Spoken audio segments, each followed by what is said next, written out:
마태복음 1장을 보게 되면 예수님의 족보의 이야기가 나온 것을 볼 수 있습니다. 그 가운데 몇몇 여인들의 이름이 언급되어지고 있는데 그 가운데 라합이라고 하는 여인이 있습니다. 우리 성경에는 라합을 기생이다라고 기록하고 있지만 원어적인 뜻을 보게 되면 문자 그대로 창녀라고 하는 그러한 뜻을 가지고 있다는 것입니다. 여러분, 아무리 직업에는 귀천이 없다라고 하지만 어떤 시대든 간에 모든 사람들이 천대하던 그런 일을 하고 있던 여인이 바로 라합이었던 것입니다. 그런데 이 여인에 대해서 성경은 이 여인을 믿음의 반열에 올리고 우리에게 이 사람의 믿음을 본받을 것을 말씀하고 있다는 것입니다. 여러분, 분명한 것은 하나님께서는 사람을 어떤 사회적 신분으로 차별하지 않으신다는 것입니다. 하지만 하나님께서 죄를 용납하시는 분도 결코 아니시란 것입니다. 그렇다면 라합은 어떠한 믿음을 가졌고 또 라합이 구원받은 후에 기생의 신분으로 살지 않았다라고 한 사실을 우리는 주목해야 할 것이란 것입니다. 여러분, 하나님께서는 사회적 지위가 어떠하든지 그 사람의 어떤 학벌이 어떠하든지 그 사람의 어떤 소유가 어떻든지 그것으로 차별하지 아니하신 분이신 것입니다. 하나님의 은혜는, 하나님의 구원의 은혜는 누구에게나 열려 있는 것입니다. 그러나 라합을 통해서 보듯이 복음에 대해서 어떤 태도와 자세를 가지냐에 따라서 결국은 구원을 얻느냐 얻지 못하느냐가 결정된다라고 볼 수 있다는 것입니다. 여러분, 그렇다고 한다면 라합의 믿음이란 무엇입니까? 세상에서 가장 천대받던 여인이 어떻게 예수님의 족보에까지 그 이름을 올리며 존귀함을 받는 여인 중에 한 사람으로 여김받을 수 있었던 비결이 무엇이었을까 하는 것입니다. 본래 이 라합이라고 하는 이름의 뜻은 넓다라고 하는 뜻을 가지고 있는데요. 라합은 마음만 넓은 것이 아니라 어디에 생명이 있는지 어디에 구원이 있는지를 볼 수 있는 영적인 눈을 가지고 있는 여인이었던 것입니다.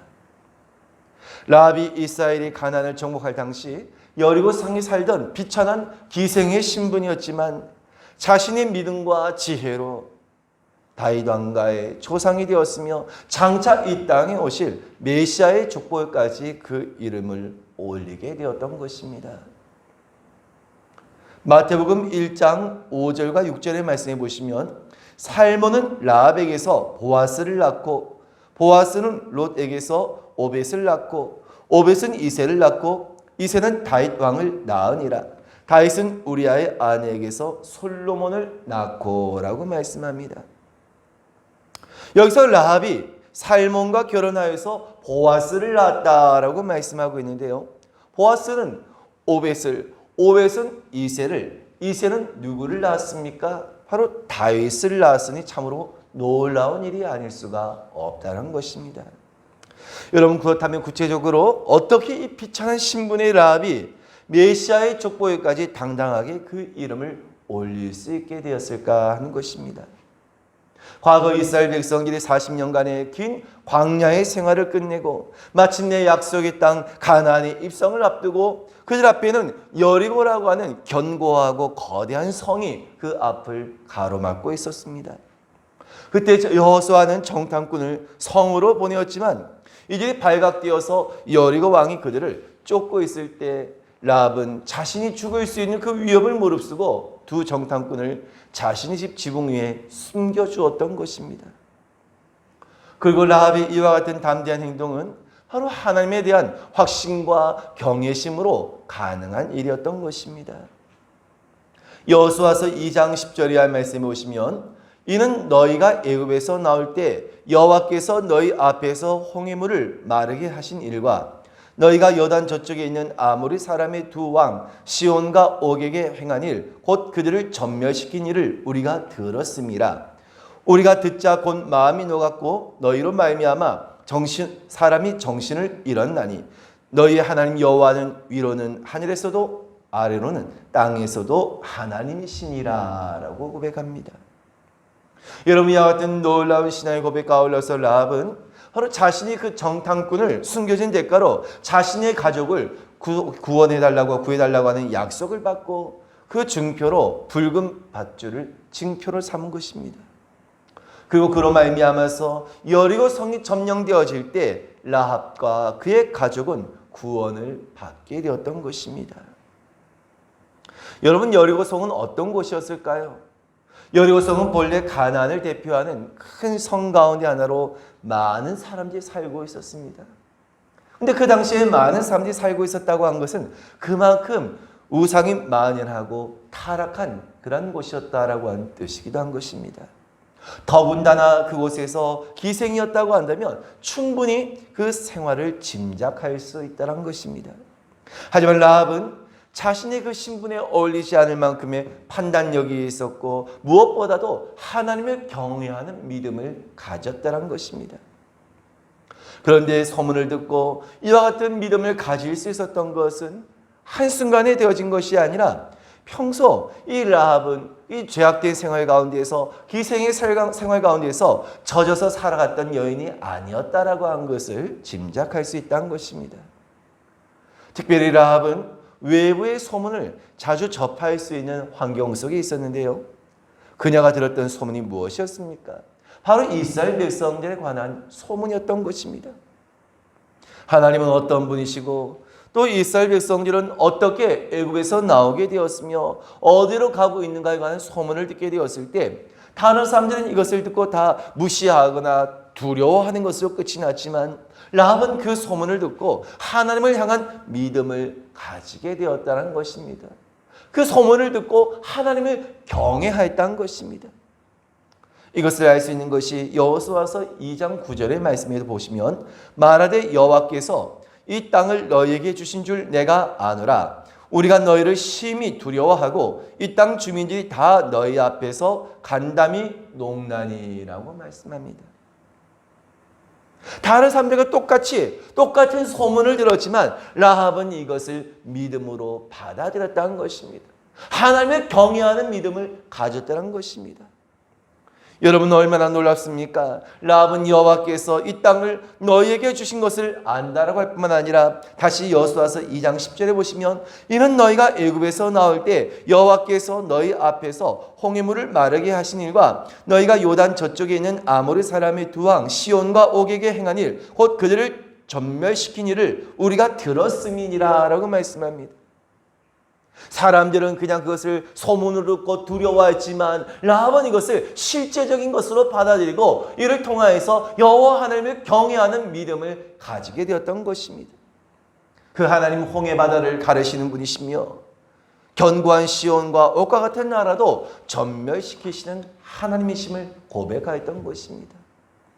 또 여호수아서 2장 11절 말씀에도 계속 보시면 우리가 듣자 곧 마음이 녹았고 너희로 말미암아 사람이 정신을 잃었나니 너희 하나님 여호와는 위로는 하늘에서도 아래로는 땅에서도 하나님이시니라 라고 고백합니다. 그 소식을 듣고 마음이 녹았고 정신을 잃었다고 하면서 바로 그 무소부재의 하나님을 고백하였던 것입니다.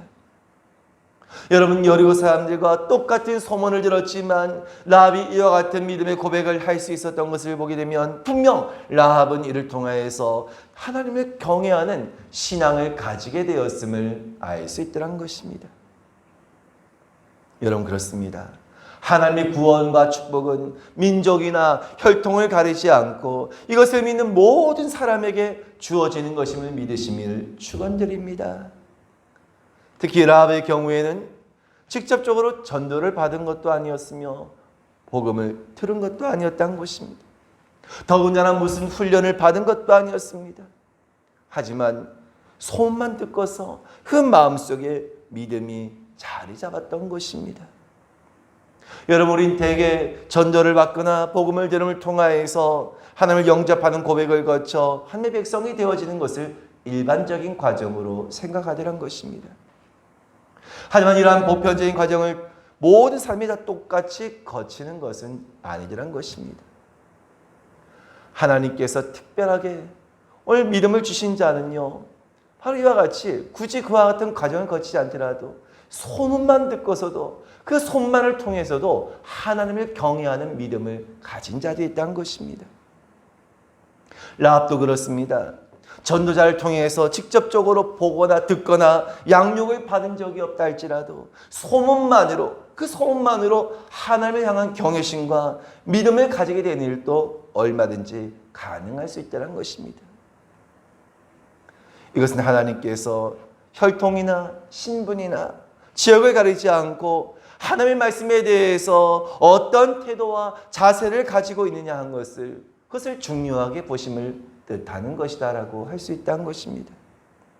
그리고 이와 같은 믿음을 가지고 하나님께로 나온 자들은 누구든지 하나님께서 인정하시고 누구든지 받아주시며 하나님의 자녀로 삼아주시기 때문인 줄로 믿으시길 바랍니다. 사실 라합이 가진 믿음은 대단히 큰 믿음이었다라고도 할 수 있는 것입니다. 여러분 생각해 보시기 바랍니다. 현실적으로 자신이 속해 있는 민족이나 종교나 그 소유까지도 포기할 수 있을 만큼 라합의 결단은 대단히 큰 것이었다는 것입니다. 여러분 말이 쉽지 이 정탐꾼을 숨겨준다고 한 것은 어떤 일입니까? 자신의 생명을 거는 그러한 행동이었다는 것입니다. 여러분 이것만 보더라도 라합의 믿음은 현실과 상황을 뛰어넘는 의지적인 선택이었다는 것입니다. 사람마다 어떤 개인적으로 또는 가족의 어떤 목숨이 경각에 달려있는 그런 순간을 맞이할 때가 있습니다. 이때 무엇을 선택하느냐, 어느 편에 서느냐 하는 것은요 너무나도 중요한 일인 것입니다. 더더군다나 그 선택이 여러 번 있는 것이 아니라 단 한 번뿐이라고 한다면 과연 어떠할까 하는 것입니다. 그렇습니다. 그 순간에 무엇을 선택하느냐, 어떤 것을 선택하느냐에 따라서 죽고 사느냐가 결정되어지고 그 인생이 달라지게 되는 것입니다.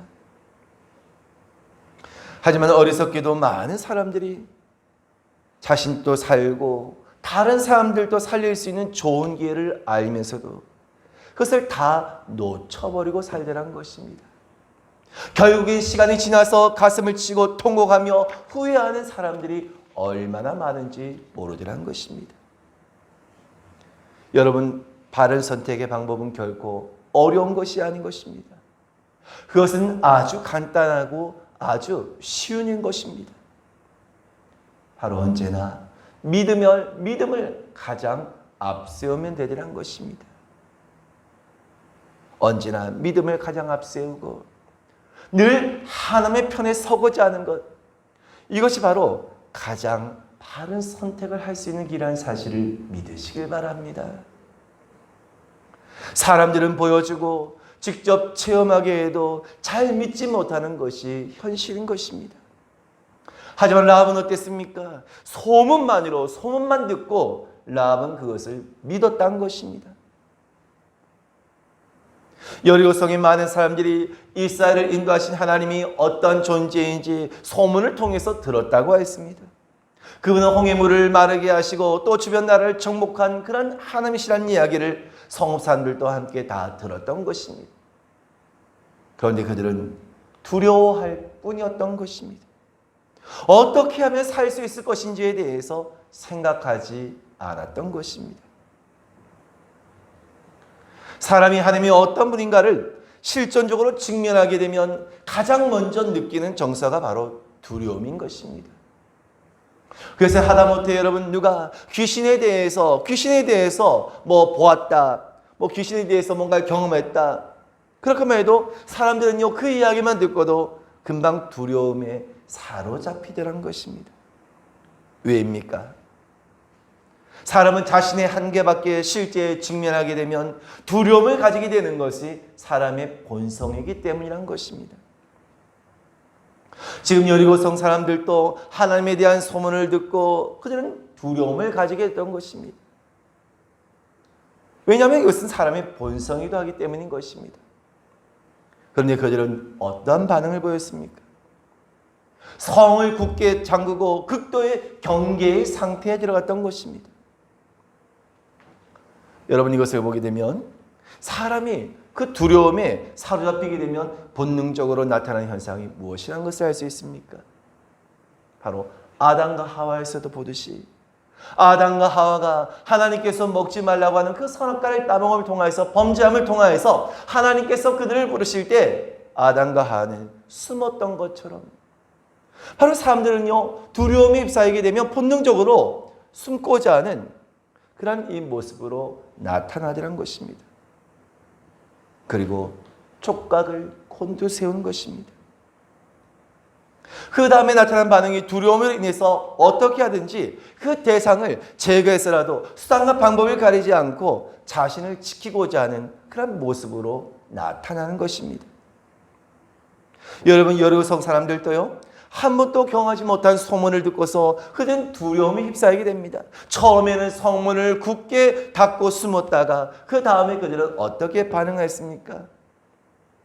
두려움에도 불구하고 화평하려고 하기보다는 성문을 굳게 잠그고 오히려 성 안을 더욱더 단속하면서 하나님을 이기려고 하였던 것입니다. 여러분 라합을 제외한 여리고성 사람들이 하나님이 어떤 분이신가 한 것을 듣고 알았음에도 그로 인해서 그 마음속에 두려움을 가지고 있었지만 자신의 힘으로는 자신의 능력으로는 도저히 상대할 수 없는 그 하나님과 화평을 맺고 어떻게 하든 그들이 살고자 한 방법을 찾고자 한 것이 아니라 오히려 하나님을 대적하고 오히려 하나님을 자신의 힘으로 이기려고 하는 모습으로 나타났던 것입니다. 여러분 이것은 마치 세상이 하나님에 대해서 알게 되었을 때 어떻게 하면 그 하나님 앞에서 자신들이 살 수 있을 것인가에 대해서 생각하기보다는 두려움에 사로잡혀서 오히려 자신의 생각과 자신의 입장을 지키기 위해서 하나님을 대적하려고 하는 그런 자세를 취하는 것과 같은 모습이다라고 할 수 있다는 것입니다. 그렇다면 여러분 사람들은 왜 하나님을 향하여서 두려움을 가지면서도 하나님께 항복하고 하나님 앞으로 나오려고 하지 않을까 한 것입니다. 결국은 자신의 생각, 자신의 인생, 자신의 자존심을 포기하거나 바꾸고 싶지 않기 때문이라는 것입니다. 예수님 당시에 바리새인들도 누구보다 성경에 대해서 잘 알고 있었지만 왜 그들은 예수님을 박해하고 왜 예수님을 죽이기까지 하였습니까? 실상은 그들은 예수님이 두려웠기 때문이었다는 것입니다. 예수님께서 빛을 비추실 때 자신들의 모든 감추어진 것이 다 드러났기 때문이라는 것입니다. 그래서 그들은 두려움을 어떻게 나타냈습니까? 예수님을 반대하고 예수님을 박해하는 모습으로 나타났던 것입니다. 하지만 그들의 그 내면의 동기는 바로 두려움에 대한 반응이었던 것입니다. 여러분 세상이 예수님을 대적하고 미워하는 것도 빛 앞에 드러나는 두려움 때문인 것입니다. 자신의 종교, 자신의 권위, 자신의 가치관이 잘못되었다고 한 것을 인정하고 싶지 않기 때문인 것입니다. 그래서 복음을 반대하고 믿는 자들을 핍박하면서 자기의 생각, 자기의 판단, 자기의 사상을 고집하려고 하는 것입니다. 여리고 사람들은 전능하신 하나님에 대한 소문을 듣고 두려움을 느끼면서도 한편으로 하나님 앞에서 항복하기보다는 본성을 따라서 하나님을 대적하고자 했지만 그 가운데 유일한 한 사람 라합은 달랐다는 것입니다. 라합은 똑같은 소문을 들었지만 여리고성 사람들과 다르게 반응을 하였던 것입니다. 두려움으로 하나님과 대적하려고 하는 사람들과 달리 하나님 앞에 자신을 포기하고 육신의 죽음을 뛰어넘어서 하나님과 화목하며 하나님 편에 서기를 택하였던 것이 바로 라합의 믿음인 줄로 믿으시길 바랍니다. 여러분 이것이 바로 믿음인 것입니다. 세상 사람들이 하나님 앞에 두려움으로 반응함과 달리 하나님 앞에 자신의 모든 것을 내려놓고 자신의 그 영혼에 정직하게 응답하였던 것이 라합의 믿음이었으며 바로 이 믿음이 라합뿐만 아니라 라합의 가족을 구원하게 되었고 나아가서 세상에서 비천하고 피로한 인생의 여인이었지만 하나님의 나라를 참으로 존귀한 그런 여인으로 높임을 받게 된 줄로 믿으시길 바랍니다. 그렇습니다. 이 시대에도 복음에 대한 사람들의 반응은 두 가지인 것입니다.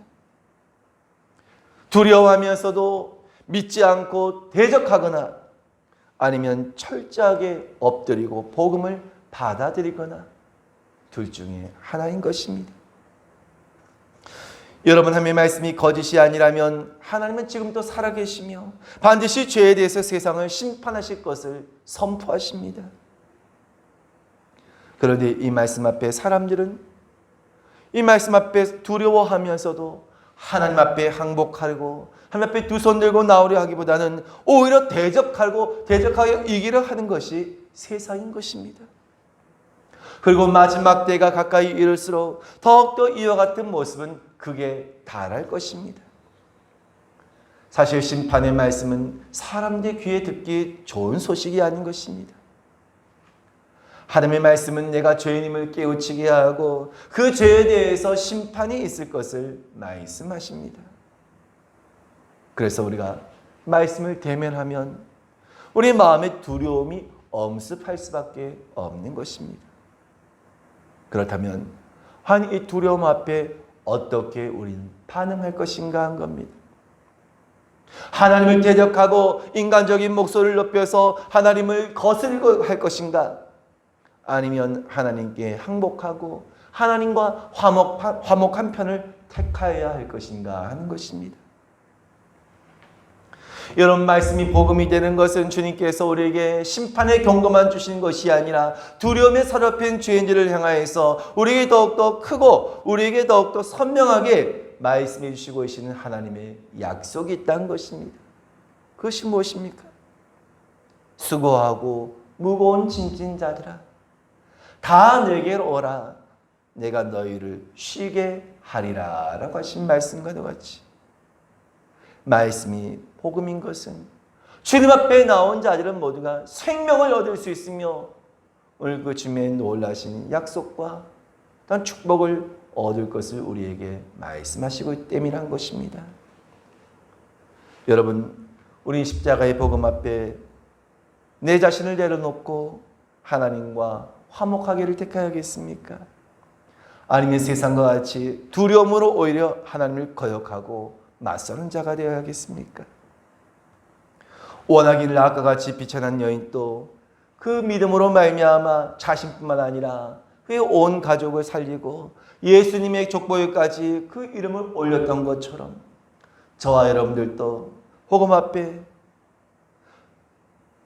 두려움을 다른 것으로 돌리거나 하나님을 대적하는 그런 자들의 태도가 아닌 철저하게 주님 앞에 내 자신을 내려놓고 그런 말미암아서 오늘 주님께서 약속하신 그 영원한 생명을 얻는 저와 여러분이 되실 수 있기를 주님의 이름으로 축원드립니다. 기도하겠습니다.